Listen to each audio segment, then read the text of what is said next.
Hello, friends, and welcome to the Exams Made Simple. And we are back again with the Hindu Complete Newspaper Analysis for 25th of May 2022. तो 25 मई 2022 का the Hindu newspaper analysis देखेंगे। शुरू करने से पहले सबसे पहले आज के सवाल जिनके जवाब आपको देने हैं, जो कि आपको प्रीलिम्स के लिए थोड़ा मजबूत बनाएंगे, आपकी थोड़ा प्रैक्टिस करवाएंगे। स्टार्ट करते हैं। सबसे पहला सवाल, Sutlej river इंटर्स India through which of the following passes? इनमें से कौन से पास के थ्रू सतलज रिवर इंडिया में इंटर करती है? ऑप्शंस आर ए नीति पास, बी माना पास, सी शिपकीला पास या डी नाथुला पास। तो आपको बताना है कि किस पास से सतलज रिवर एंटर करती है। दूसरा सवाल है, arrange the following hills from south to north. South to north आपको अरेंज करना है। Anaimalai hills, Nallamalla hills, Palkonda ranges and Shevaroy. तो आपको अरेंज करना है इनमें से कि कौन सा पहले है, कौन सा बाद में आता है साउथ में, और फिर उसके ऊपर कौन सा नॉर्थ में आता है। तीसरा सवाल है, वेस्टर्न डिस्टर्बेंसेस जो नदर्न प्लेन्स को अफेक्ट करते हैं, उनमें कुछ स्टेटमेंट्स उनके रिगार्डिंग दिए हैं। पहला स्टेटमेंट कह रहा है, they are high pressure systems originated over the Mediterranean sea and western Asia and move into India.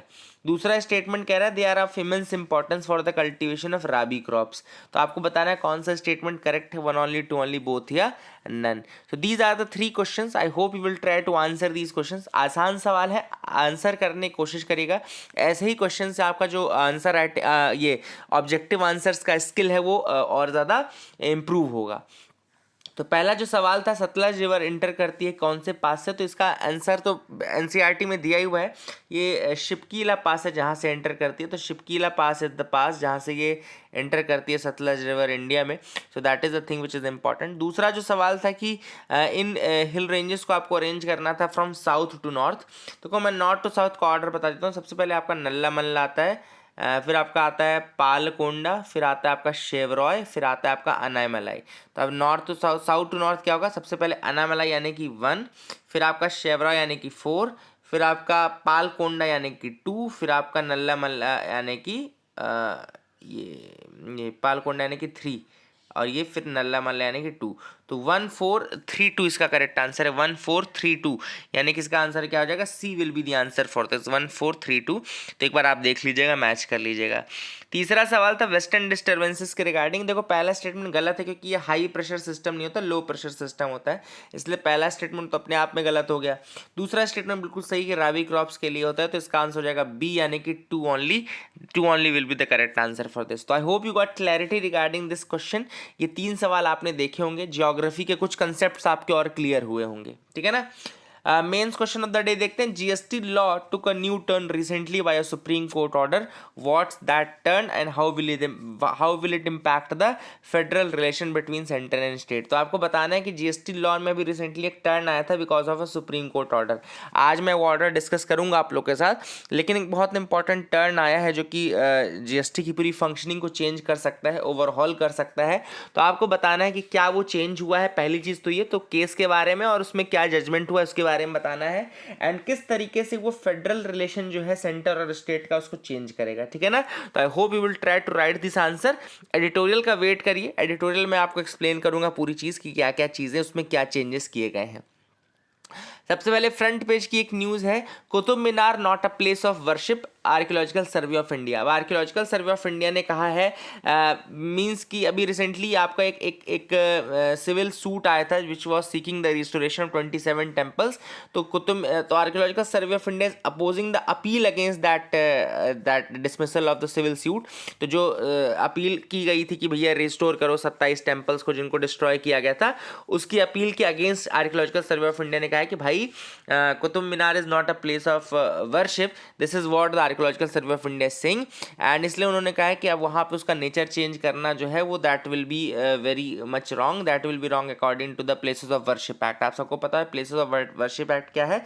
1991 का प्लेसेस ऑफ वर्शिप एक्ट है, जो कि कहता है कि 1947 के दौरान जो स्टेटस था जिस चीज़ का, मतलब कि अगर कोई चीज़ मंदिर थी तो वो मंदिर रहेगी, अगर कोई चीज़ मस्जिद थी तो वो मस्जिद रहेगी, कोई चीज़ अगर चर्च थी तो वो चर्च रहेगी, आप उसका रिलीजियस कैरेक्टर नहीं चेंज कर सकते। This is what your places of worship act 1991 says, है ना।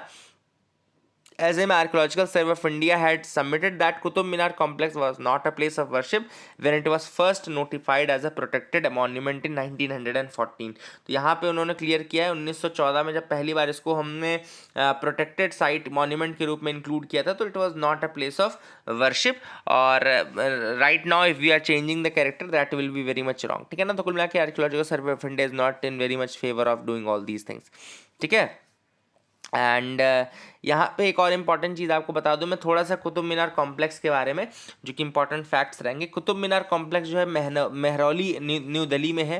And 27 Hindu and Jain temples were previously build during the Tomaras and Chauhans, है ना। तो यहाँ पे याद रखिएगा 27 हिंदू और जैन टेम्पल्स थे जो कि तोमर और चौहान डायनेस्टी के टाइम पे बनाए गए थे, जिनको कि डिस्ट्रॉय किया गया था। एंड उसी मटेरियल से फिर बाद में मॉस्क और मीनार का निर्माण किया गया।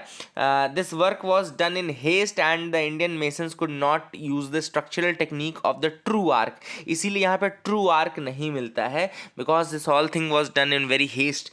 इसलिए कई बार क्वेश्चन पूछा था कि ट्रू आर्क का एग्जाम्पल कौन सा नहीं है, तो ये कुतुब मीनार और कुव्वतुल इस्लाम का एग्जाम्पल दिया जाता है। It is not a example of true arc. यहाँ पे ट्रू आर्क की टेक्निक यूज नहीं की गई थी, ठीक है ना।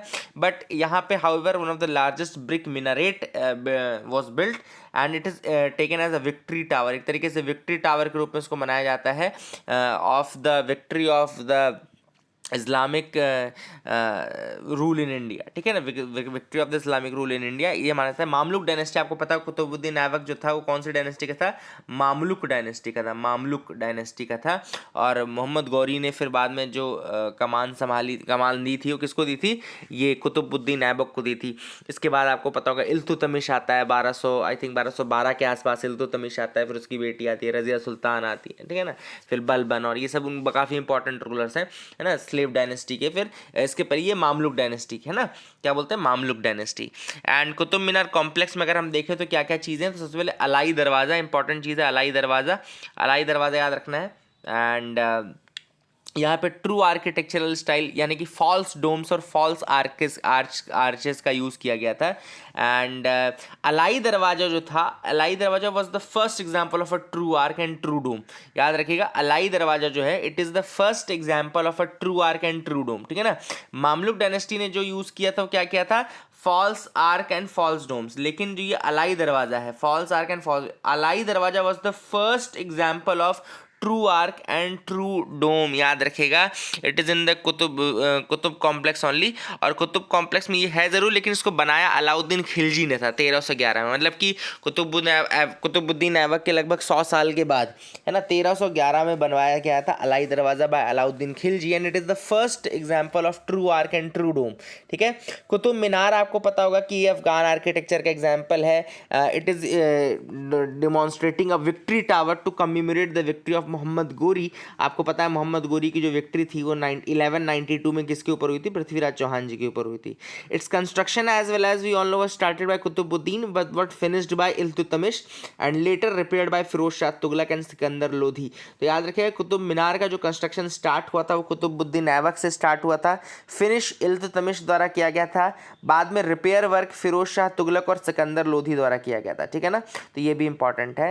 एंड कुव्वतुल इस्लाम मॉस्क जो है it was the mosque built in Delhi after the Islamic conquest in India and oldest surviving example of Ghurid architecture है ये, oldest surviving example of Ghurid architecture. It is built mainly on the rubble of the 27 Hindu and Jain temples। ये भी आपको important चीज़ है। इसके अलावा Qutub complex में अलाउद्दीन खिलजी का टूम और मदरसा भी आता है।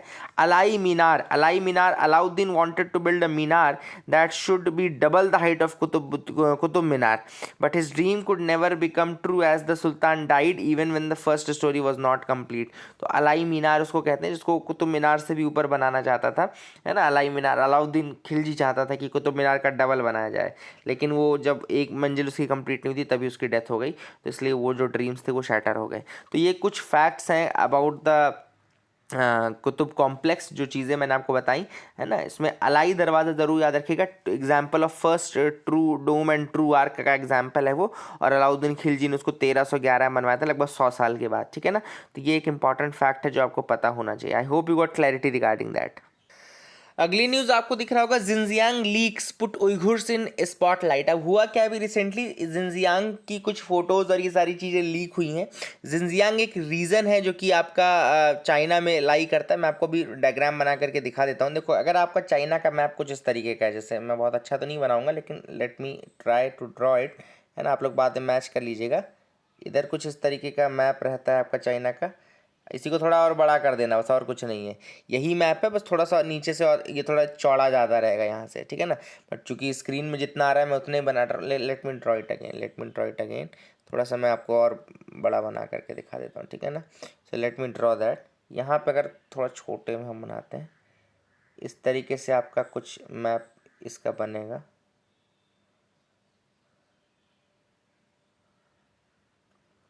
ठीक है, so this is your China, so this is little bit of China. यहाँ पे आपका बीजिंग लाई करता है, दिस इज़ द बीजिंग वाला पोर्शन। यहाँ पे अगर कैपिटल आपको कोई पूछे कि किस पार्ट में है, तो मैं आपको बता रहा हूँ, ये जैसे ये अगर ये वेस्टर्न पार्ट है, ये ईस्टर्न पार्ट है ना। तो यहाँ पे थोड़ा ईस्टर्न लाई करता है, जो बीजिंग कैपिटल है आपका यहाँ पे लाई करता है, इधर, है ना। और आपका जो ये पूरा रीजन जो है, ये दिस रीजन, जो ये शेडेड पोर्शन मैं आपको दिखा रहा हूँ, this shaded portion, this is your Xinjiang region, this is your Xinjiang region. और यही आपका नॉर्थ वेस्टर्न पार्ट में लाई करता है, यही जिनजियांग रीजन है। और ये जिनजियांग रीजन जो है मोस्टली यहाँ पे डेजर्ट है। It is mostly desert region, it is mostly desert region. और इसकी ज्योग्राफी बता रहा हूँ मैं आपको थोड़ा सा इस रीजन की। तो ये मोस्टली डेजर्ट है, लेकिन 1/5 of the world cotton, 1/5 of the world cotton is produced here, 1/5 of the world cotton is produced here. And यही रीजन है जहाँ पे सबसे अधिक आपकी उइघुर पॉपुलेशन है, Uyghur population is living here. अब अभी रिसेंटली हुआ क्या है कि रिसेंटली अभी यहाँ पे बहुत सारी फोटोज़ लीक हुई हैं, जिन्होंने ये दिखाया है कि एक इस तरीके के कैंप टाइप स्ट्रक्चर्स बना दिए हैं। यहाँ पे कैंप टाइप के स्ट्रक्चर बना दिए हैं चाइना ने, जहाँ पे जिनको उन्होंने नाम दिया है री एजुकेशन कैंप। उन्होंने क्या नाम दिया इसको, री एजुकेशन कैंप इन्होंने नाम दिया है to these structures which they have drawn. And यहाँ पर वो उइघुर्स के साथ बहुत ज़्यादा जो भी आपका कहना चाहिए अट्रॉसिटी करते हैं, या जो भी उन्होंने उनका ऑपरेशन चल रहा है। So all these things are happening in these reason.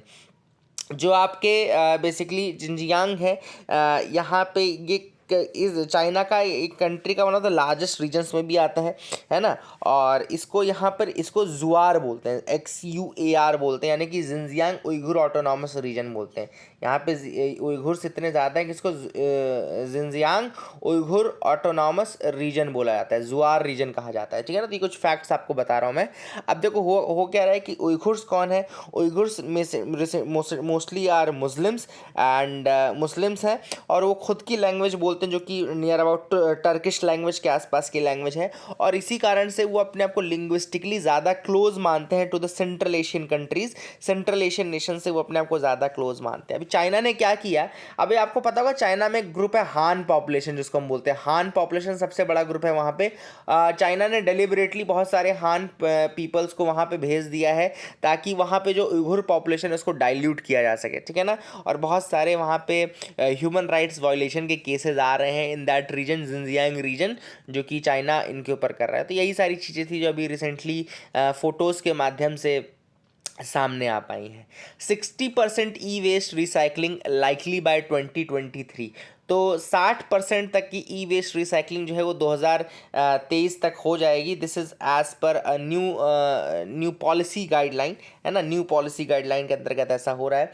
तो consumers good companies and makers of electronics goods have to ensure at least 60% of their electronic waste is collected and recycled by 2023 with targets to increase to 70% by 2024 and 80% by 2025। यानी कि 2023 तक जितने भी consumer good companies हैं या फिर जितने भी इलेक्ट्रॉनिक गुड्स के मेकर्स हैं, उनको ये मेक श्योर करना पड़ेगा कि उनका जो ई वेस्ट प्रोड्यूस हो रहा है उसका लगभग 60% ई वेस्ट रिसाइकल हो रहा है, और इस कलेक्टेड एंड रिसाइकल्ड बाय 2023, है ना। तो ये आप उनको मेक श्योर करना पड़ेगा। दूसरी चीज़ उनको क्या मेक श्योर करनी पड़ेगी कि लगभग 2024 तक 70% और 2025 तक 80% का टारगेट इंक्रीज होगा। ये अभी रिसेंटली ड्राफ्ट नोटिफिकेशन आया है इन्वायरमेंट मिनिस्ट्री का, जो कि इस वीक पब्लिक किया गया है ना। याद रखिएगा, this is as per a draft notification by the environment ministry. अब ये जो रूल्स हैं बेसिकली आपको पता होगा पहले 2016 में आए थे जो आपका ई वेस्ट मैनेजमेंट रूल्स हैं, फर्स्टली 2016 में नोटिफाई किए गए थे, फिर 2018 में उनको अमेंड किया गया था। अभी जो लेटेस्ट रूल्स हैं इनको पब्लिक फीडबैक के लिए लाया गया है और ये अगस्त में कहा जा रहा है कि इफेक्ट में आएंगे this new rules of the e waste management. अब यहाँ पे बहुत सारी चीज़ें हैं जिनमें से एक बहुत इंपॉर्टेंट है एक्सटेंडेड प्रोड्यूसर रिस्पॉन्सिबिलिटी सर्टिफिकेट्स। ये चीज़ याद रख लेना कि नए रूल्स में अब extended producer responsibility certificates introduce किए गए हैं। अब ये क्या सर्टिफिकेट्स हैं, किस तरीके से काम करेंगे, मैं आपको बता दूं। देखो सर्टिफिकेट्स बेसिकली इसलिए हैं क्योंकि ई वेस्ट कलेक्ट होगा, रिसाइकल होगा एक पर्टिकुलर ईयर में एक कंपनी में, है ना। अब कुछ कंपनीज हो सकती हैं अपने सरप्लस क्वांटिटीज़ जो हैं उनको रिसाइकल कर दें, सरप्लस क्वांटिटीज़ को रिसाइकल कर दें या सरप्लस क्वांटिटीज़ को करें। तो ऐसी कंपनीज़ को जो सर्टिफिकेट दिया जाएगा वो दूसरी कंपनीज़ को उन सरप्लस क्वांटिटीज़ को सेल कर सकती हैं, हेल्प कर सकती हैं टू मीट इट्स ऑब्लिगेशन।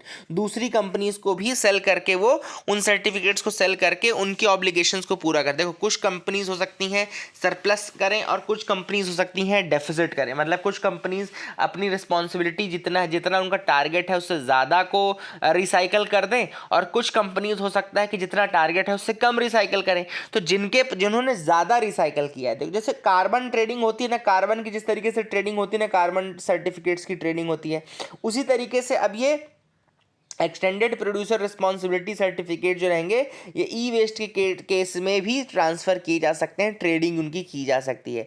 तो जो सरप्लस वाली कंट्रीज़ रहेंगी या सरप्लस वाली जो कंपनीज़ रहेंगी वो डेफिसिट वाली कंपनीज़ को उनके टारगेट पूरे करने में मदद करेंगी by selling the certificates to them, है ना। And companies will have to register to an online portal and specify their annual production and e waste target. तो पहले तो कंपनीज़ को क्या करना पड़ेगा, पोर्टल में रजिस्टर करना पड़ेगा, फिर उस पोर्टल में रजिस्टर करके उनको बताना पड़ेगा कि भाई कितना उनके यहाँ प्रोडक्शन होता है और कितना उनका ई वेस्ट जनरेट होता है और कितना उनका ई वेस्ट टारगेट है। अब ई वेस्ट टारगेट से अगर ज़्यादा उन्होंने उसको मतलब रिसाइकल किया कलेक्ट करके तो उनका सरप्लस हो गया, और अगर उससे कम किया तो डेफिसिट हो गया। तो सरप्लस वाले डेफिसिट वालों की मदद कर सकते हैं, ठीक है ना। That is the thing which is important. अब जो बॉडी मॉनिटर करने के लिए रिस्पॉन्सिबल है या फिर देखने के लिए कि टारगेट पूरे हुए कि नहीं, वो है CPCB। इस केस में याद रखिएगा इन्वायरमेंट मिनिस्ट्री ने CPCB को रिस्पॉन्सिबल बनाया है, सेंट्रल पोल्यूशन कंट्रोल बोर्ड को रिस्पॉन्सिबल बनाया कि वो चेक करेगा कि whether the companies are meeting their targets or not.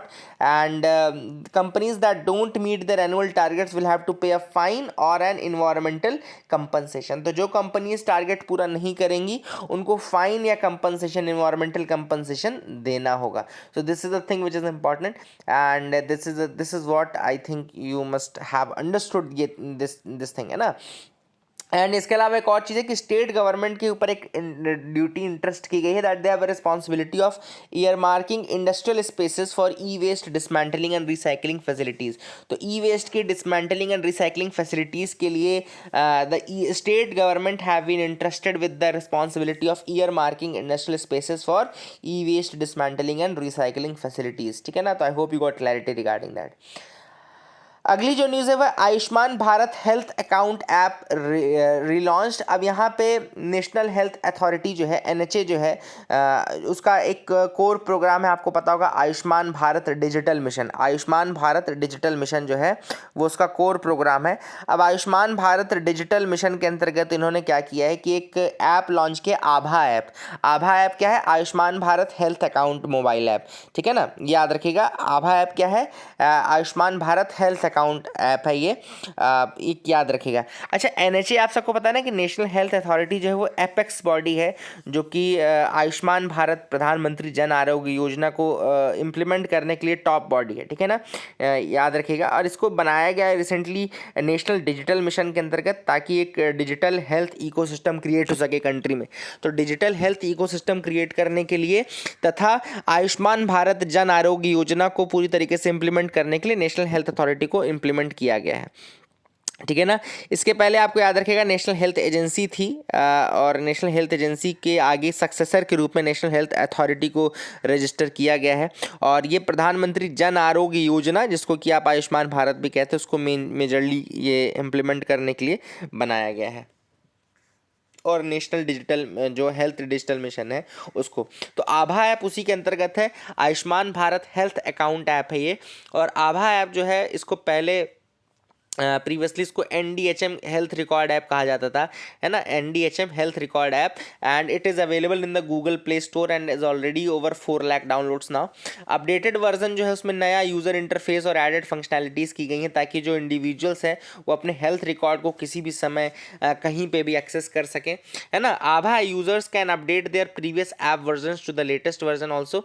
यहाँ पे क्या है कि आभा ऐप में आपको एक आभा एड्रेस क्रिएट करना पड़ेगा जिसमें कि आप यूज़र नेम @ABDM क्रिएट करेंगे जिसको आभा एड्रेस बोलते हैं, और यूज़र नेम को आप लिंक कर सकते हैं 14 डिजिट रैंडमली जनरेटेड आभा नंबर के साथ, ठीक है ना। तो आपको एक आभा एड्रेस मिलेगा और एक आभा नंबर मिलेगा जो कि 14 डिजिट का नंबर रहेगा, और इससे फिर आप अपने हेल्थ रिकॉर्ड्स को रजिस्टर कर सकते हैं, और कहीं पे भी आपको ज़रूरत पड़े तो उस आभा नंबर या उस आभा एड्रेस के थ्रू आप अपने हेल्थ रिकॉर्ड्स को किसी भी हेल्थ फैसिलिटी में आप जा करके एक्सेस कर सकते हैं, उनके स्मार्टफोन्स पे वो देख सकते हैं, ठीक है ना। अब ये आपको अलाउ करता है कि आप सेल्फ अपलोड करते हैं अपने फिजिकल हेल्थ रिकॉर्ड्स को, और इन ABDM कॉम्प्लाइंट हेल्थ लॉकर्स। तो ABDM कॉम्प्लाइंट हेल्थ लॉकर्स में आप अपने हेल्थ रिकॉर्ड को सबमिट कर सकते हैं, डाल सकते हैं, और अपनी डायग्नोस्टिक जो रिपोर्ट्स हैं, प्रिस्क्रिप्शंस हैं या कोविन के वैक्सीनेशन सर्टिफिकेट्स हैं, तो ये सारी चीज़ें आप वहाँ पे अपने लॉकर्स में, आभा लॉकर्स में, ABDM लॉकर्स में डाल सकते हैं, ठीक है ना।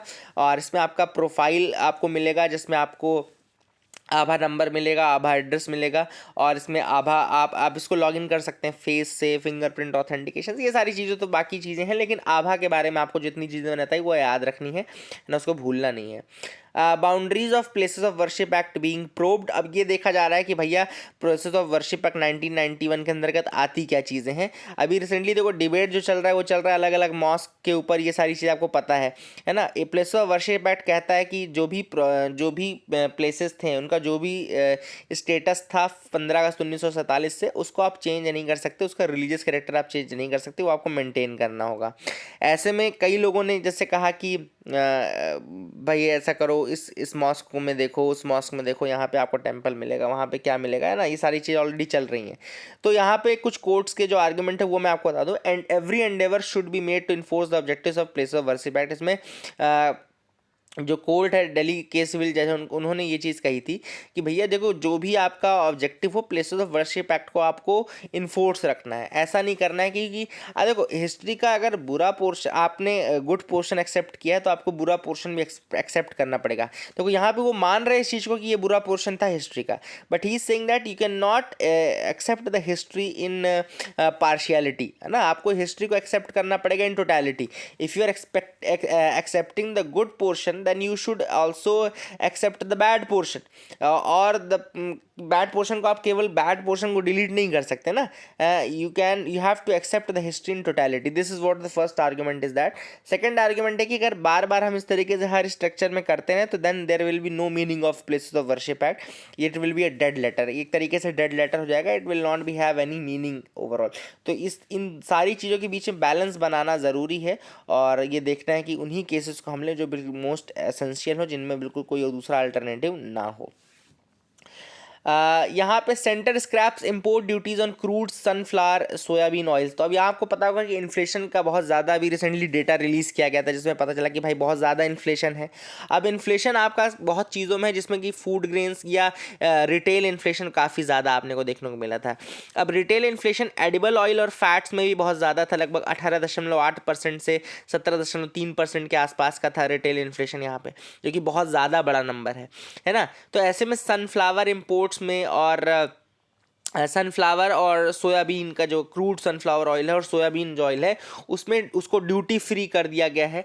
Duty free import of 20 lakh tons each of crude soybean oil and crude sunflower oil किया जाएगा by for this year as well as for 2023-24। अब ये क्यों किया जा रहा है ड्यूटी फ्री? ताकि उसके प्राइजेस कम हो जाए, है ना। ऑब्वियस सी बात है, ड्यूटी फ्री करने का मतलब है इंपोर्ट ड्यूटी नहीं लगाई जाएगी। इंपोर्ट ड्यूटी नहीं लगाने का मतलब है कि जो प्राइजेस हैं वो थोड़ा कम हमको मिलेगा, हमको कम प्राइस प्राइजेस मिलेगा तो इन्फ्लेशन कंट्रोल होगा। अब दिक्कत क्यों हो गई, प्राइजेस क्यों बढ़ गए, क्योंकि यूक्रेन जो है वो वर्ल्ड का लार्जेस्ट सनफ्लावर ऑयल एक्सपोर्टर है। याद रखिएगा, Ukraine is the world's largest sunflower oil exporter before the conflict began, and India was have been striving to tap the alternative supplies from rival Russia and countries such as Argentina. तो India already जो था वो Ukraine के अलावा Russia और Argentina से cover कर रहा था, लेकिन ऑलरेडी रशिया यूक्रेन तो दोनों ही वॉर में आ गए, है ना। इस कारण से थोड़ा कमी आ गई, जिस कारण से प्राइसेस ऑब्वियस सी बात है बढ़ नहीं थे, है ना। आप सबको पता है कि डिमांड सप्लाई का यही होता है कि अगर डिमांड ज़्यादा है और सप्लाई कम है तो प्राइसेस बढ़ने ही बढ़ने हैं। यूक्रेन वर्ल्ड का लार्जेस्ट सनफ्लावर ऑयल एक्सपोर्टर है, ये भी आपको पता होना चाहिए। दूसरी चीज़ इंडिया ने ये भी की है कि भी रिसेंटली आपको पता होगा कि वीट का जो एक्सपोर्ट था, है ना, वीट का एक्सपोर्ट इंडिया ने मना कर दिया करने से, है ना। कहा कि भैया अब आप, क्योंकि डोमेस्टिक सप्लाई, उनको ये डर है कि डोमेस्टिकली कहीं ऐसा ना हो कि कम हो जाए एंड फिर फाइनली हमको वीट और राइस में भी इन्फ्लेशन देखने को मिल जाए। वहीं पे अब उन्होंने शुगर का जो एक्सपोर्ट है उसको भी रिस्ट्रिक्ट किया है, 10 मिलियन टन तक ही आप एक्सपोर्ट कर सकते हैं टोटल। तो यहाँ पे उन्होंने शुगर केन का एक्सपोर्ट भी, उन्होंने शुगर का जो एक्सपोर्ट है वो भी उन्होंने लिमिटेड कर दिया है, and it is for the first time in 6 years that centre is regulating the sugar exports. तो 6 साल में पहली बार ऐसा है जब सेंटर जो है वो शुगर एक्सपोर्ट्स को कंट्रोल कर रहा है, ठीक है। तो एक इंपॉर्टेंट चीज़ है ग्लास क्लिफ फिनोमिना। अब क्या है ग्लास क्लिफ फिनोमिना, देखो क्या होता है। 2003 में एक पेपर आया था जिसमें ये कहा गया था, 2003 में एक पेपर आया था जिसमें ये कहा गया था कि जिन जिन कंपनीज़ में टॉप वुमेन है, यानी कि जिन जिन कंपनीज़ की हेड वुमेन है, वो कंपनीज डूम टू फेल हैं। ये आपको सिंपल सा बता रहा हूँ, 2003 में ये चीज़ हुई थी, है ना। There was a thing which there was a article जिसमें ये कहा गया था कि वुमेन जब टॉप में रहती हैं तो that is not helping, rather that is creating hindrance, and जब वुमेन टॉप पे रहती है तो company that is doom to fail. But 2005 में स्टडी की गई और उसमें स्टडी करने के बाद ये पता लगाया गया कि वुमेन को एक्चुअली टॉप पोजीशन उन्हीं कंपनीज में दिया जा रहा है जिनका ऑलरेडी जो फिनेंस है वो अच्छा नहीं काम कर रहा है। मतलब कि ये हो गया कि ऐसी कंपनीज जहाँ पे जिनको पता है कि फ्यूचर में वो लॉन्ग रन में सस्टेनेबल नहीं है, वही कंपनीज टॉप में फिर वुमेन्स को टॉप पोजीशन दे दी हैं। ये जो फिनोमिना है, यानी कि ये फिनोमिना जिसमें कि एक ऑलरेडी जो डूबती हुई कंपनी उसमें वुमेन को टॉप पोजीशन दे देना। So glass cliff phenomena is basically a phenomena that reinforces stereotypes about women not being ideal in leadership position. Although glass cliff mainly refers to the obstacles faced by the women, the term applies to the challenges faced by the minorities and other marginalized group. तो glass cliff basically ये phenomena है जिसमें already डूबती हुई company में जब आप क्या करो, वुमेन को टॉप पोजीशन दे दो या फिर किसी भी मार्जिनलाइज्ड कम्युनिटी को आप किसी ऐसी कंडीशन में डाल दो जो ऑलरेडी बहुत ज़्यादा चैलेंजिंग हो, उसको आप ग्लास क्लिफ फिनोमिना बोल सकते हैं, ठीक है ना। तो 2003 में पहले बोला ये गया कि जहां विमेन टॉप पे रहेंगी वो कंपनी डूम टू फेल है, लेकिन बाद में ये पता चला कि जो company already doom to fail थी उन्हीं में उनको टॉप पोजीशन दी जा रही थी, है ना। तो बेसिकली इसका रीजन ये नहीं था कि विमेन को टॉप पोजीशन दी जा रही थी, इसका रीजन ये था कि जो ऑलरेडी डूम टू फेल थी उनमें विमेन को टॉप दिया जा रहा था, ताकि बाद में स्केप गोट के रूप में एक मतलब एक तरीके से बचने के लिए ये बोला जा सके कि चूंकि इसमें विमेन टॉप पे थी इसलिए ये कंपनी फेल हो गई। तो ये एक स्केप रूट के रूप में यूज किया जाने लगा, इसी को ग्लास क्लिफ फिनोमिना बोलते हैं, ठीक है ना। ग्लास क्लिफ फिनोमिना बोलते हैं। तो I hope you got clarity regarding that. तो that is the thing which is important. I hope you got clarity. यहाँ पे जगन्नाथ टेम्पल हेरिटेज कॉरिडोर के रिगार्डिंग भी अब यहाँ पे काफ़ी इश्यूज आ रहे हैं। अब आपको पता होगा कि रिसेंटली उड़ीसा गवर्नमेंट जो है और आर्कियोलॉजिकल सर्वे ऑफ इंडिया जो है वो काफ़ी लड़ाई झगड़ा कर रही है एक दूसरे से। उड़ीसा गवर्नमेंट वर्सेस ASI चल रहा है। क्यों? क्योंकि अभी उड़ीसा गवर्नमेंट ने यहाँ पे जगन्नाथपुरी का हेरिटेज कॉरिडोर प्रोजेक्ट स्टार्ट किया है, जगन्नाथपुरी का हेरिटेज कॉरिडोर प्रोजेक्ट, जिसके अंतर्गत उन्होंने लगभग टेम्पल के 75 मीटर अराउंड पे उन्होंने खुदाई और ये सारी चीज़ें, अलग अलग चीज़ें, कंस्ट्रक्शन, ये सारी चीज़ें चालू की हैं, है ना। अब आपको पता होगा कि आर्कियोलॉजिकल सर्वे ऑफ इंडिया के अंतर्गत यानी कि जो AMASR एक्ट है, AMASR एक्ट क्या है? Ancient monuments and archaeological sites and remains act, 1958 का एक्ट है ये, 1958 का एक्ट है, जो कि ये कहता है कि 100 मीटर तक किसी भी प्रोटेक्टेड साइट के 100 मीटर पेरिफेरी तक किसी भी प्रकार का आप कंस्ट्रक्शन नहीं कर सकते, इसको आप प्रोटेक्टेड जोन बोलते हैं। और 200 मीटर तक का एरिया जो है, यानी 100 मीटर तक का तो प्रोटेक्टेड एरिया होता है, 100 मीटर के बाद जो 200 तक का एरिया होता है वो आपका रेगुलेटेड जोन होता है, रेगुलेटेड जोन होता है ना। अगर आपको कंस्ट्रक्शन करना है, if you have to do construction in the regulated और प्रोहिबिटेड एरिया, तब आपको नेशनल मॉन्यूमेंट्स अथॉरिटी से परमिशन लेनी पड़ती है, नेशनल मॉन्यूमेंट अथॉरिटी से परमिशन लेनी पड़ती है। आर्कियोलॉजिकल सर्वे ऑफ इंडिया का कहना है कि चूंकि अभी जो कंस्ट्रक्शन कर रहा है उड़ीसा गवर्नमेंट को 75 मीटर कर रहे हैं, तो उनको ASI या फिर NMA यानी कि नेशनल मॉन्यूमेंट अथॉरिटी से परमिशन लेनी चाहिए थी, बट ऐसी कोई परमिशन नहीं ली गई है।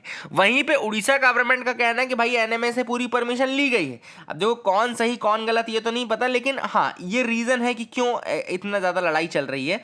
बट आप ये याद रखिएगा कि 100 मीटर तक प्रोहिबिटेड एरिया है और आपका 200 मीटर तक रेगुलेटेड एरिया है। AMASR एक्ट बोलता है कि अगर आपको 100 मीटर तक या 200 मीटर तक कंस्ट्रक्शन करना है तो आपको परमिशन लेनी पड़ेगी NMA से, यानी कि नेशनल मॉन्यूमेंट्स अथॉरिटी से आपको परमिशन लेनी पड़ेगी। तो I hope you got clarity regarding this basic fact. और ये जो है टेम्पल हेरिटेज प्रोजेक्ट जो है ये आपका जगन्नाथपुरी टेम्पल में चल रहा है, तो आपको थोड़ा चीज़ें पता होनी चाहिए। Hope you got clarity regarding that, ठीक है ना।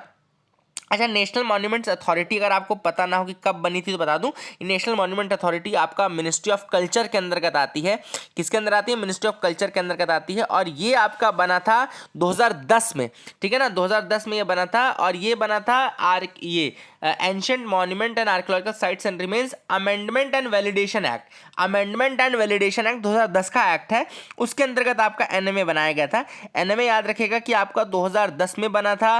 And ancient monuments and archaeological sites and remains act, amendment and validation act, AMASR act 2010 का जो है, ओरिजिनली जो है वो 1958 वाला था, लेकिन ये अमेंडमेंट एंड वैलिडेशन एक्ट जो है वो 2010 का है। और इसके अंतर्गत आपका ये बनाया गया था। पेरेंट मिनिस्ट्री आपका मिनिस्ट्री ऑफ कल्चर है इसकी भी। और NMA आपका 2010 में बनाई गई थी एंड हेडक्वार्टर इसका न्यू दिल्ली है। तो ये सारे बेसिक फैक्ट्स आपको मैंने बता दिए। आई hope you got clarity regarding that, आपको समझ में आ गया होगा। क्वाड का क्या है? क्वाड बेसिकली आपको पता है कि क्वाड क्या है, कौन कौन सी कंट्रीज क्वाड का मेंबर है, और 2021 से ये ज़्यादा स्ट्रांग होकर के सामने आई है। और ये सारी चीज़ आपको पता होगा, बेसिक फैक्ट। और रिसेंटली कल का न्यूज़ जो था उसमें बस कल मैंने आपको बताया था कि इंडो पैसिफिक इकोनॉमिक फ्रेमवर्क जो है वो लॉन्च किया गया है USA के अंतर्गत, जिसको इंडिया ने ज्वाइन कर लिया है।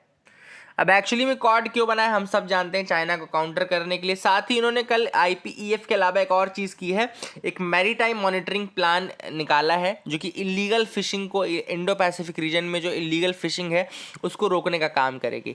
इसके अलावा कई कंट्रीज़ हैं जिन्होंने चाइनीज़ फिशिंग वेसल्स को कहा है कि वो उनके इकोनॉमिक जोन को, जो एक्सक्लूसिव इकोनॉमिक जोन आता है 200 नॉटिकल माइल्स तक, उसको वो वॉयलेट करता है चाइनीज़ जो वेसल्स हैं। इस कारण से इसको भी बनाया गया है एक इलीगल फिशिंग जो है इंडो पैसिफिक रीजन में, उसको रोकने के लिए बेसिकली इन्होंने कहा है। Basically that is the thing which is there, है ना, मैरीटाइम मॉनिटरिंग प्लान, ठीक है। तो ये आपको याद रखना है। आई hope you got clarity regarding that. आगे मूव करते हैं, देखते हैं और क्या इंपॉर्टेंट आर्टिकल्स जिनके बारे में को डिस्कस करना है। यहाँ पे inadequacies of the civil registration system, यहाँ पे ऑथर बात कर रहे हैं कि सिविल रजिस्ट्रेशन सिस्टम के अंदर मेनली जो चीज़ आती है वो है जन्म और मृत्यु का पंजीयन। जन्म और मृत्यु का पंजीयन। अभी आपको पता है कि WHO ने डेटा दिया था जब कोविड रिलेटेड डेथ्स का, तो हमने भी काफ़ी मना किया, हो हल्ला हुआ काफ़ी ज़्यादा कि भैया ये गलत डेटा है, किसी ने कहा सही है, किसी ने कहा गलत है ना। तो ऑब्वियस सी बात है, यहाँ पे ऑथर ने कहा कि भाई अगर आप सिविल रजिस्ट्रेशन सिस्टम को इंडिया में देखो तो ऑलरेडी बहुत पैथेटिक सिस्टम है। क्यों? क्योंकि registration of birth and death जो है वो गवर्न किसके थ्रू होता है। पहले तो ये चीज़ आप नोट कर लीजिएगा कि इंडिया में जो बर्थ एंड डेथ का रजिस्ट्रेशन है वो होता है आपका registration of birth and death act 1969 के अंतर्गत। 1969 का एक्ट है registration of births and death act 1969, ठीक है ना। ऐसे में स्टेट गवर्नमेंट रिस्पॉन्सिबल है for the establishment and management of the registration system. वैसे तो स्टेट गवर्नमेंट्स रिस्पॉन्सिबल है for establishment and management of the registration system, लेकिन रजिस्ट्रार जनरल ऑफ इंडिया जो है, जिसको सेंट्रल गवर्नमेंट अपॉइंट करता है, वो कोऑर्डिनेट करता है एक्टिविटीज ऑफ द रजिस्ट्रेशन, ठीक है ना। Basically activities of the registration are maintained by registrar general of India. तो अभी कुल मिलाकर के 3 फैक्ट आपको यहाँ पे याद रखने हैं। Registration of birth and death act 1969, state government responsible है for establishment and management of the registration system, and तीसरा ये कि रजिस्ट्रार जनरल ऑफ इंडिया, जिसको कि सेंट्रल गवर्नमेंट अपॉइंट करता है, वो कोऑर्डिनेट करता है बेसिकली जो एक्टिविटीज ऑफ रजिस्ट्रेशन है उनको कोऑर्डिनेट और यूनिफाई करता है, ठीक है ना। अब देखो यहाँ पे इन्होंने बेसिकली कंपेरिजन किया है सैंपल सर्वे, जिसको कि सैंपल रजिस्ट्रेशन सिस्टम भी कहा जाता है।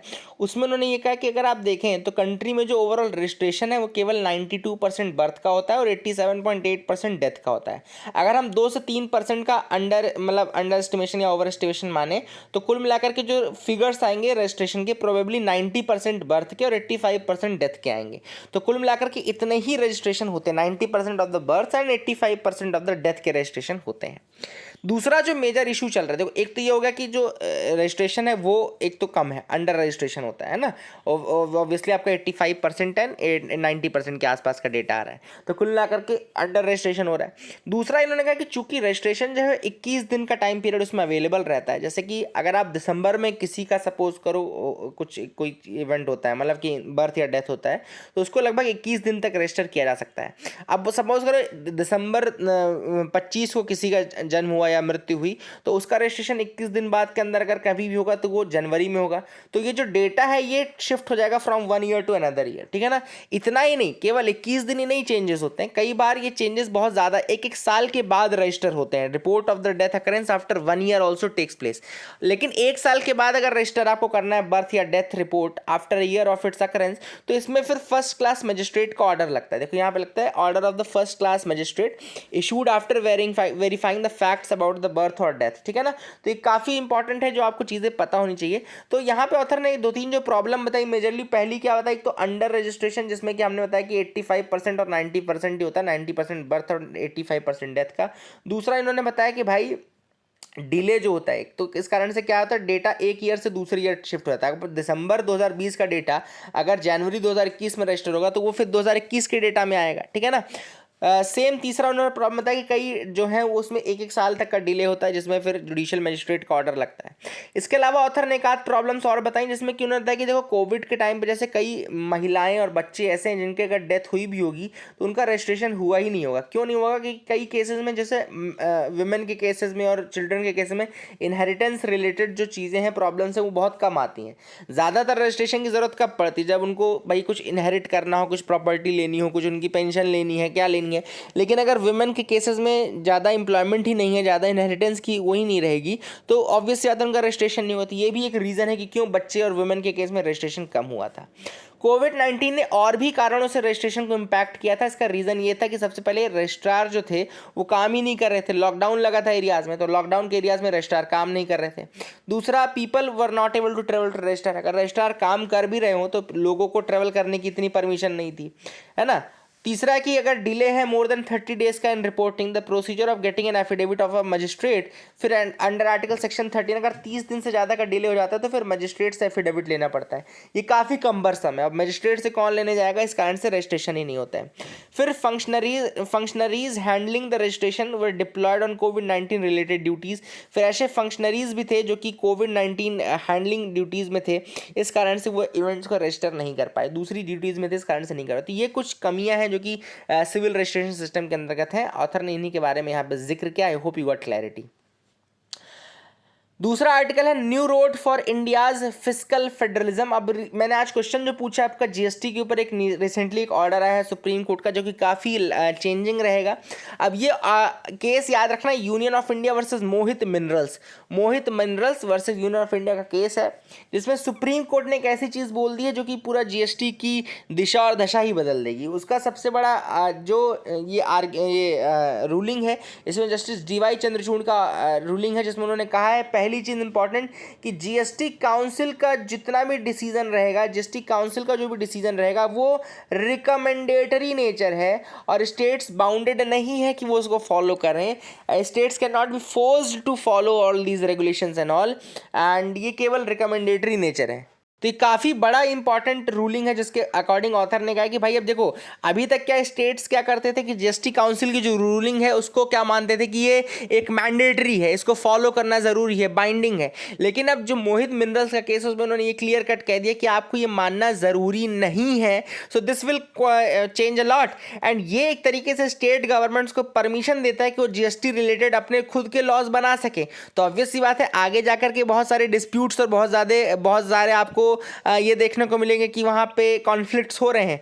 लेकिन ये एक बहुत इंपॉर्टेंट इशू भी है जिसको कि सुप्रीम कोर्ट ने रूल किया है। और सुप्रीम कोर्ट ने एक और चीज़ कही कि आर्टिकल 246A, आपको पता होगा कि जीएसटी जब एक्ट आया 2017 में, तो उसके अंतर्गत 2-3 इंपॉर्टेंट आर्टिकल्स आए। 279A आया जिसके अंतर्गत जीएसटी काउंसिल बनाई गई, और एक 246A रखा गया, आर्टिकल 246A भी था, जिसमें यह कहा गया कि जो 101st अमेंडमेंट एक्ट हुआ था, 101वां अमेंडमेंट था, उसमें ये 246A जोड़ा गया था, जिसमें कहा गया कि यूनियन और स्टेट दोनों के पास पावर है कि वो लेजिस्लेट कर सकते हैं जीएसटी के रिगार्डिंग।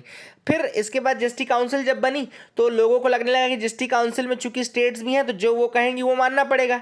लेकिन मोहित मिनरल्स के केस में क्लियर कट सुप्रीम कोर्ट ने कह दिया है कि जो आर्टिकल 246A है, यानी कि जिसमें ये कहा गया कि यूनियन और स्टेट दोनों लेजिस्लेट कर सकती हैं, वो आपका किसी भी तरीके से सब्ज्यूम नहीं किया जा सकता अंडर आर्टिकल 279A।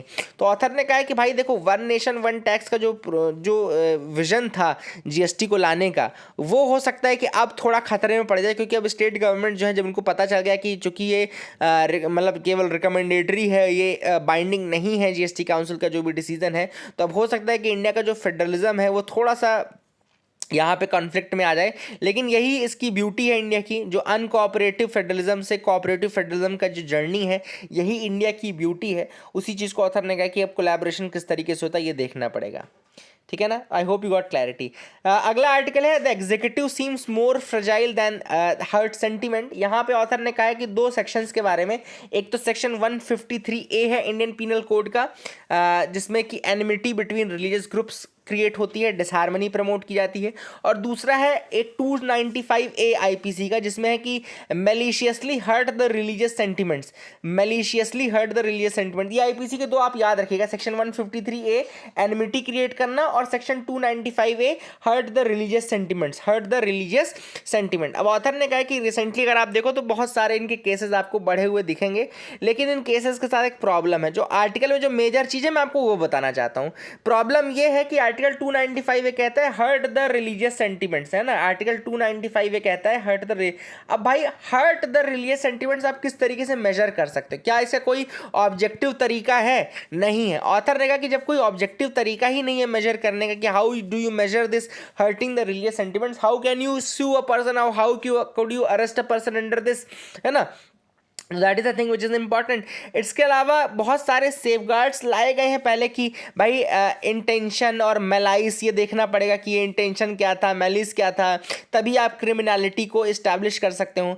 एक डेलिबरेट और aggravated form of religious insult को ही करना, लेकिन ये सारी चीज़ें इतनी सब्जेक्टिव है, मतलब एक व्यक्ति को कोई भी छोटी सी चीज़ लग सकता है कि भाई एग्रावेटिंग थी और बहुत ज़्यादा इंसल्ट इसने किया है, एक दूसरे व्यक्ति को वही चीज़ हो सकता है कम लगे। तो ये इतना सब्जेक्टिव इशू है कि इसमें बहुत ऑब्जेक्टिवली आप काम ही नहीं कर सकते। इसी कारण से ऑथर ने कहा कि भाई ये सब मेजर करना काफ़ी अपने आप में दिक्कत वाली बात है।